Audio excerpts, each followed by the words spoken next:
You're listening to the Love Over Addiction podcast.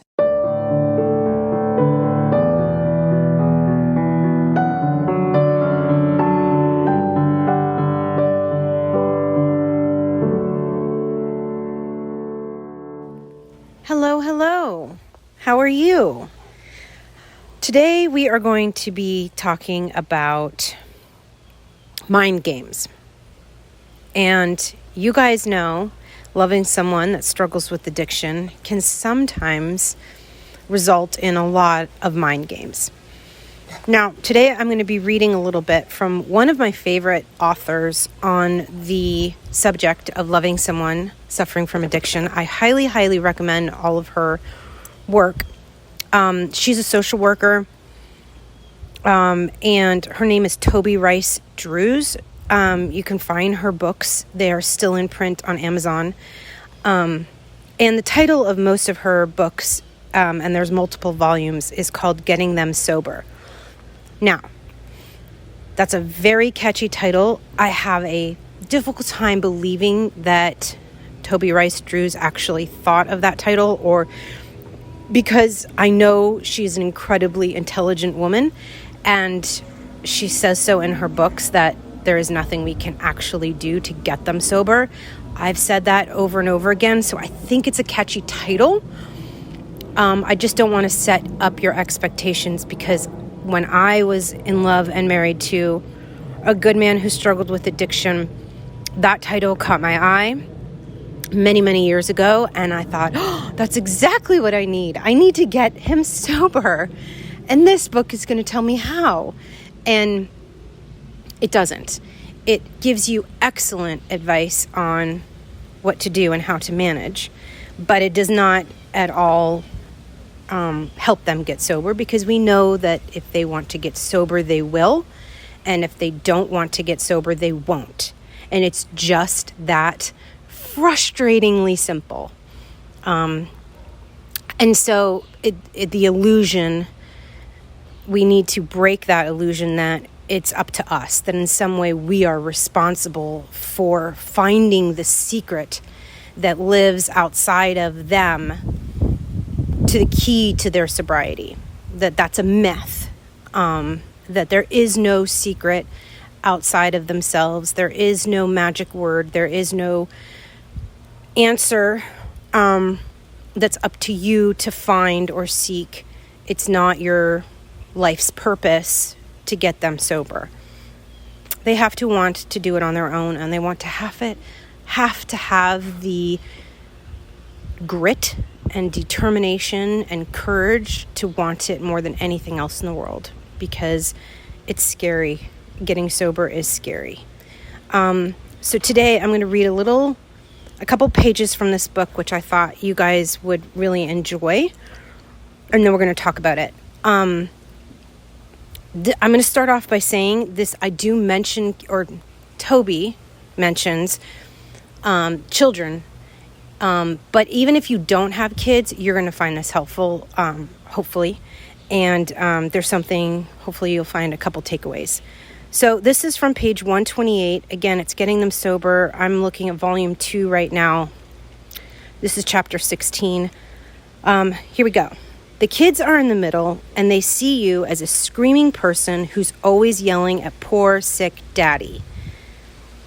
He vilicates between being a stumbling down, acting out alcoholic and being super loving towards the kids.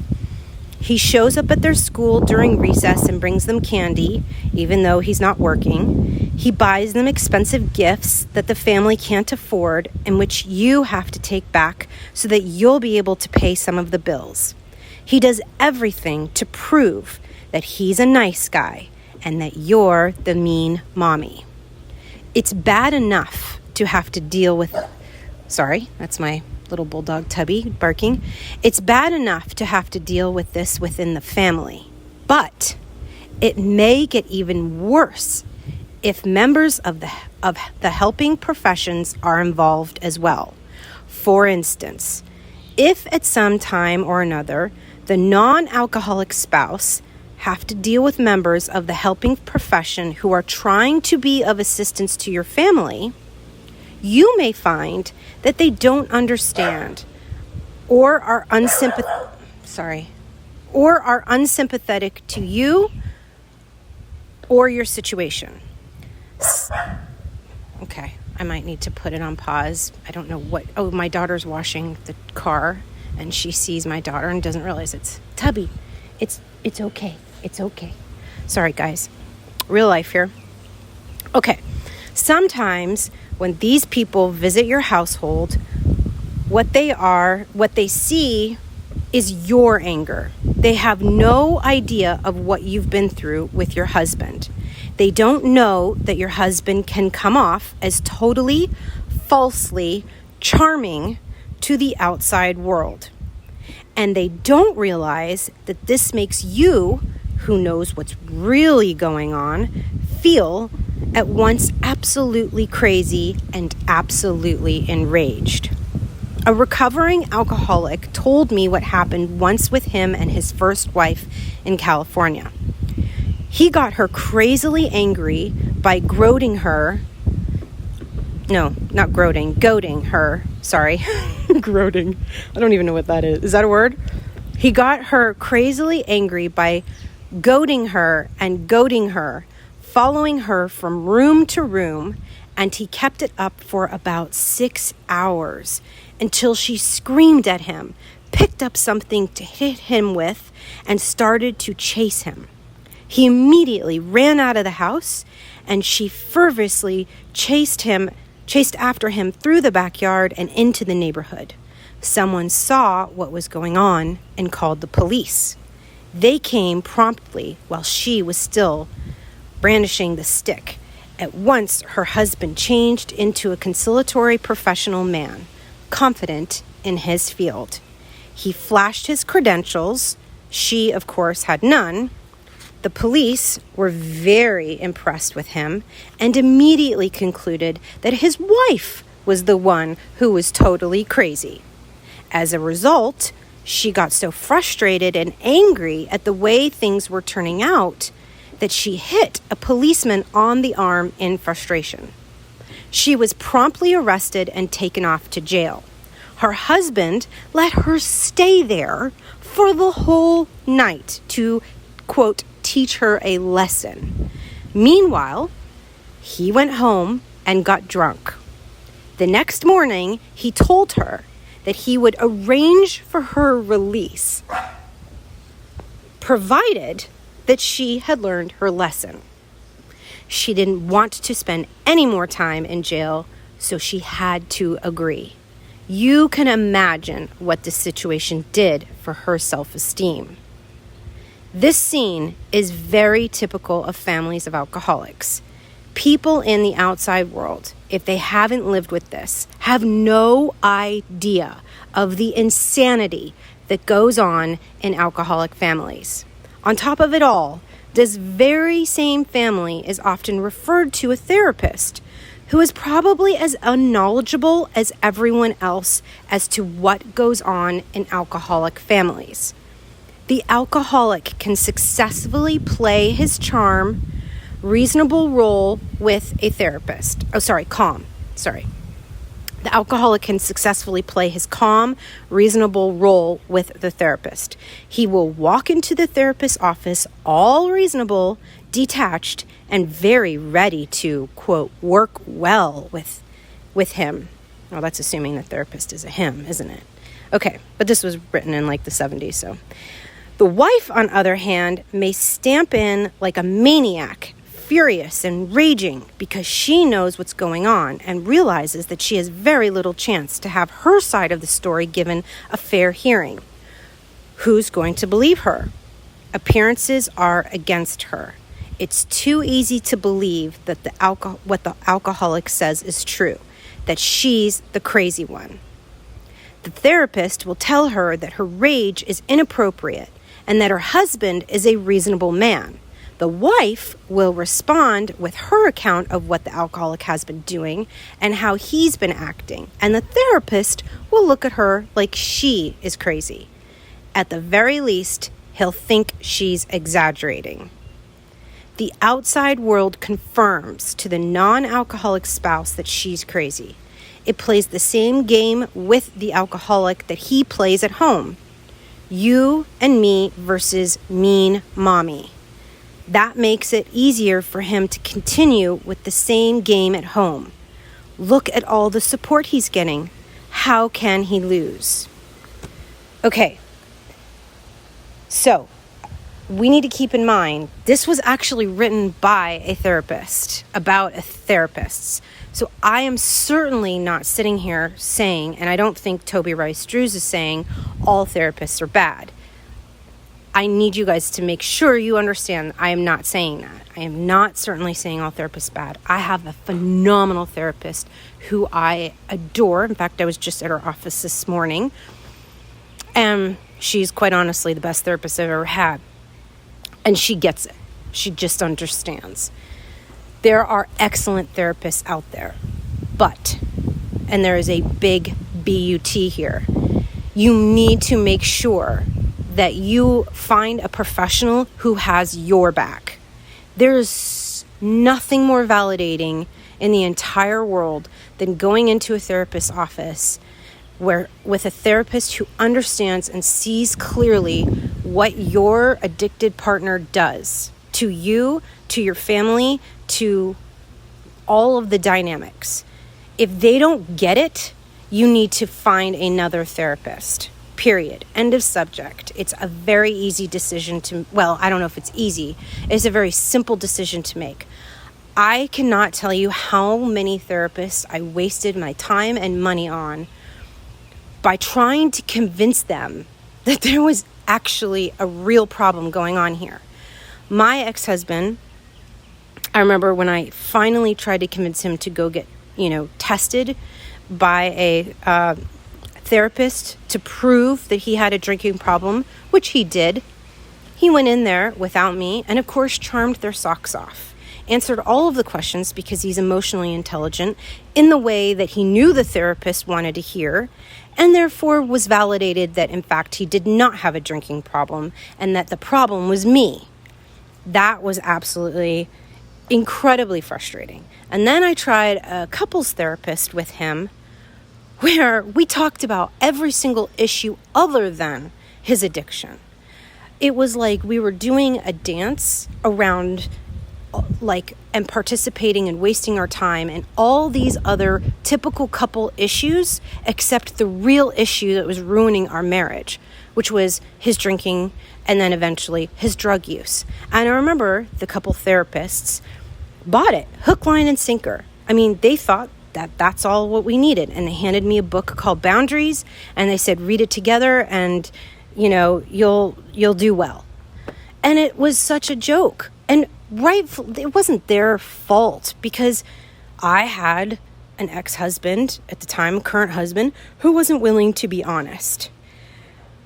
I went through 3 more therapists where I just went by myself and said, this is who I'm married to, and this is what's happening. And I remember one guy, literally, I was so desperate, so tired, felt so alone. And he was like, well, relapse is part of the process. And I'm like, well, yeah, if you're dealing with somebody who has been committed to sobriety. But I can't even get my husband to admit he has a problem. So even if you are willing to be honest with a therapist about what's going on in your own home, if they don't have a history or personal experience with addiction, or they're not specifically trained in addiction, then it is incredibly difficult to get your point across. And the therapist that I ended up seeing while I was still married many, many years ago is different than the one I have now. And I went into her office and with him at first, and he had just gotten back from rehab. And so we started with the truth, which is, obviously he's in rehab. Obviously there's an addiction issue. And it was going quite well until I realized he wasn't sober anymore. And the rehab didn't work. And I remember, and some of you have heard me say this story before, we were sitting out in the parking lot and he was high. He had just gotten high off of marijuana, and I went into her office, and he was trying to convince me that I should be fine with marijuana. It's natural, it's a plant, it's not addictive, I should be cool with it. And I wasn't, and that's my personal decision. You can own, I know this is a controversial subject. Some of you are totally fine and have written in saying marijuana is fine with you. Great, then marijuana is fine with you. It wasn't with me. I wanted a completely sober human being. I did not want glossy eyes when I was looking at him. I did not want somebody who was, it made me uncomfortable, and I was not comfortable raising kids in that environment either. So I went into her office with him stoned and said, he's stoned right now. I was just done, you guys. It was like, I think I was year number 10 with him, and I was like, this facade has to stop. I'm just over it. I have to just say the truth. So I went in and I said, he's stoned right now. And as soon as she looked at him, she looked at me. And as soon as she realized I was telling the truth, she asked me this one question, which changed the trajectory of my life, which I often ask you guys: how much longer are you willing to put up with this? How much longer are you willing to put up with this? Because she could see I was at my limit. And I was so upset when she first asked me, because I thought, someone was actually calling me on the carpet. Like my ego was bruised. I was like, wait, what? What are you talking to me about? We're here. You're supposed to help him get sober. He just got back from rehab. Let's focus on him. Let's gang up on him. But instead, that was the first time a therapist actually held me accountable and was willing, totally out of love and thoughtfulness and care, to look at me and to plant the idea in my head that life might actually be better without the man that I'm madly in love with. That if I could just get over the idea of falling out of love with him, and that all the fear of being a single mom and being broke and having no friends and all of it, because I was just completely alone. And if I could get over all of my fears, maybe there was a better life on the other side if I could make it through. And she wasn't judging me. She wasn't saying, you must leave. She wasn't telling me to go. She was just posing the question and actually bringing me into the conversation of addiction instead of focusing on my husband, which it had always been historically always about him, because that's what addiction does in marriages. It sucks up all of the energy and all of the effort and all of the love, and everything gets sucked up by this disease. And it was absolutely the most loving thing that this woman had done to me, which is say, how much longer are you willing to put up with this? It wasn't, she wasn't saying you shouldn't put up with this. It was an honest to goodness question. And I think that she's the type of person, because I went to her for years and years and years afterwards, so I feel like I know her quite well. I honestly think she is the type of person where if I came back to her and said, you know what, I'm willing to put up with this for the rest of my life, I am willing to be okay with this, that she would have looked at me and said, okay, let's figure out how to do that. Let's figure out what exactly that looks like. And let's figure out how to not go crazy while doing it. She would have worked with that. And that's why I always pose this question to you guys, is there is no right or wrong answer. There is no judgment in this community for staying or going. The attention is about you. That's the gift. The gift is, let's talk about you. Let's not talk about what they did that made you upset. Let's not go into detail about how they broke their promises and their manipulations and tell the war stories. That's okay to do because it's cleansing. But what really is the most helpful is not reliving your painful experiences. It's asking yourself, okay, what am I going to do, knowing that a great way to predict the future is to look at the past. A great way to predict how your loved one is going to treat you or behave or make decisions in the future, in the next 1, 2, 5 years of your life, is to look back on the last 1, 2, 5 years of your life. Expect more of that, unless there is some breakthrough change, which very much could happen. But if it doesn't, you are prepared. If it does, you are pleasantly surprised. Work off of what you know. Trust your instincts and your logic. And your logic is incredibly wonderful. You are such a smart woman. You did not fall in love with this person by accident. You did not make a mistake. You're not an idiot for putting up with this. It's okay. The most important thing is, I always say, we don't do judgment in this community. Not to judge yourself. Okay? This is not your fault. You've done nothing wrong. And what you can do to empower yourself moving forward is to realize that you are not powerless over this disease, that's a bunch of BS you can toss right out the window. You are not some victim, and you are definitely not the villain. And you can move forward through the rest of your life in control of your reactions and your decisions. And you've got all the authority and the power in the world to do that. So, coming back to the story about the woman who was blowing up because her alcoholic husband was egging her on and egging her on. What do we do when we are being instigated, or we are being egged on, or we feel like we are going crazy while living with somebody who is constantly trying to get a rise out of us or test us, or is trying to point the finger at us and say, see, you're the one with the real problem. You cuckoo for Cocoa Puffs. Like, what do we do with that?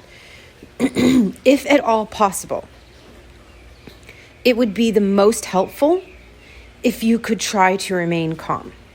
Because the more calm you react, the more the spotlight stays on the addiction rather than your reaction to the addiction. Does that make sense? So, and I know, I hear you. Staying calm is so incredibly hard. It's asking you to have a logical reaction to a very emotional situation. And it's almost an unfair request. So if you sit there and you say, Michelle, there is no way. Their behavior is just too crazy. I have to have a reaction that is emotional. Okay, cool. You do you. But if at all possible, if you have a reaction that is going to make you come unglued, try to remove yourself from the situation. I used to have to get in my car and drive around the neighborhood to take a time out. I had to physically remove myself from the environment, which isn't always possible. So we're not always perfect.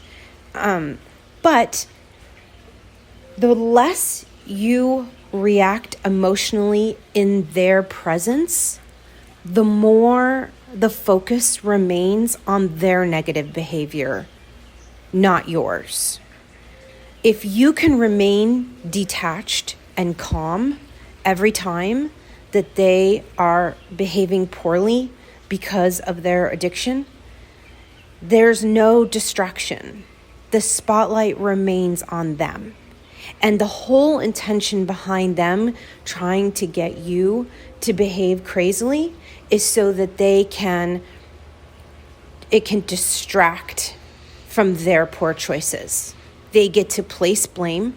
They get to make you look like the crazy maker, not them. It lets them off the hook. So if you can find a coping strategy that works for you, where you can remain calm and detached, that's the goal. That would be the amazing goal, and that would be an exercise of pure strength. I'm not saying that you are not entitled to feeling angry. Oh my Lord, anger is absolutely the most powerful form of emotion, because it forms as a warning signal that something is going wrong, that something isn't right. It's a warning signal that you might be getting hurt. It also helps you, motivate you to make changes. We should not be afraid of anger. I think women just in general are so upset when they feel angry, and that is not something because we feel ashamed. That is not, anger is not something that's a negative emotion. It's actually a positive emotion that serves us well if communicated in an effective way. You know, obviously there are negative ways to communicate your anger, but if you can channel your anger and use it as a coping mechanism to make the necessary changes, to honor your anger, to sit there and be grateful for your anger and say, I'm so glad, because guess what? The opposite of anger is passiveness. And passiveness, when you love someone struggling with addiction, doesn't probably serve you well, right? So if we can look to be grateful and say, thank you, anger, because you are in touch with your emotions. Your anger will serve you.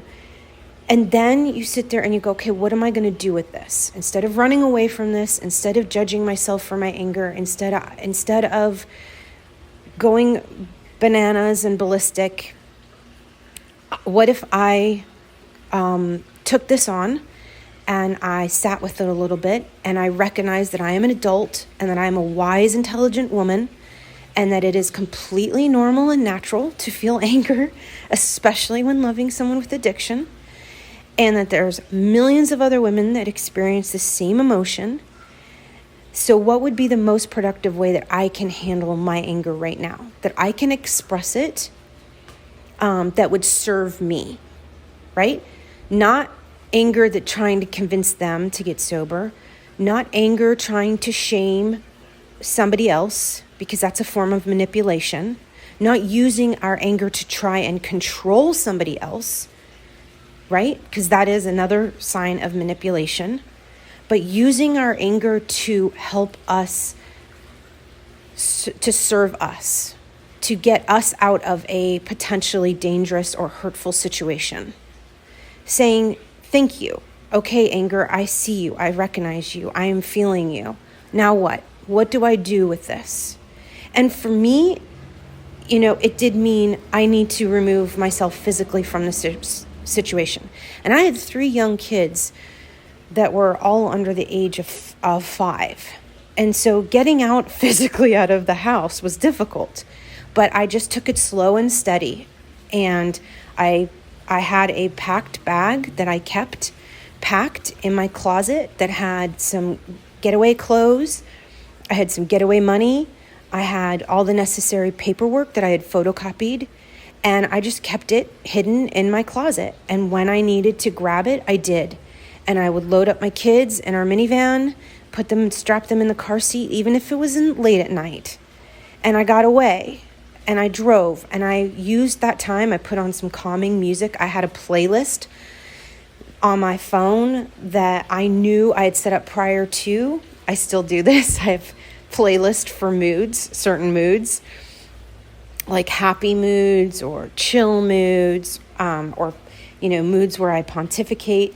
And so I would put on the playlist in the car, and I would drive because I had no money to go anywhere else at that time in my life. So I didn't have family. And even if I did have family in town, I wasn't going to tell them because I was too embarrassed that I was staying in this relationship, and I wanted to cover up for him because I didn't want anyone to hate him or judge him or, So I wouldn't have even gone to my family if I had any, but I would just drive around and I'd decompress. I'd ask myself important questions like, okay, what really happened here? Why am I feeling so angry? Why am I feeling so hurt? How can I dare to dream about a life where this doesn't happen? What ramifications does this have for my children long term? What's the truth? What's the truth of what really occurred? And honestly, sometimes I got really bored with my questions. After 20 minutes, I was like, I'm just too tired to answer these. So I just drive around until I felt calm and collected. And then I would return and I'd put the kids back to bed and I'd tuck myself in. And by that time, he wasn't, stalking me or running around anymore. The gig was up. There was no audience for him to hassle or haggle. And I usually, most of the time, was able to reintegrate into my home with him leaving me alone. It didn't always work 100% of the time, and I was certainly not perfect. For sure, guys. Like, there was many a times where I just blew up. But I had to remember, and I would love for you guys to remember, not to judge ourselves. Because the truth is, we're just doing the best we can with what we were served, right? You're just doing the best you can, and you're learning as you go.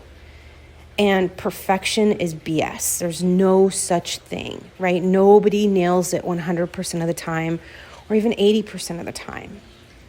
We just keep learning, keep trying, and forgiving ourselves as we go along. All right. I hope you found something helpful in this. I'm here for you. I've got your back 110%, and I adore you, and you're going to be okay. It's all going to be okay. And I'll talk to you next week.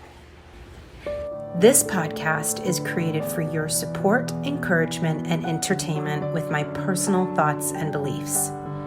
We are bonded together by the fact that we love someone suffering from addiction. This is not intended as a substitute for therapy or advice from a professional.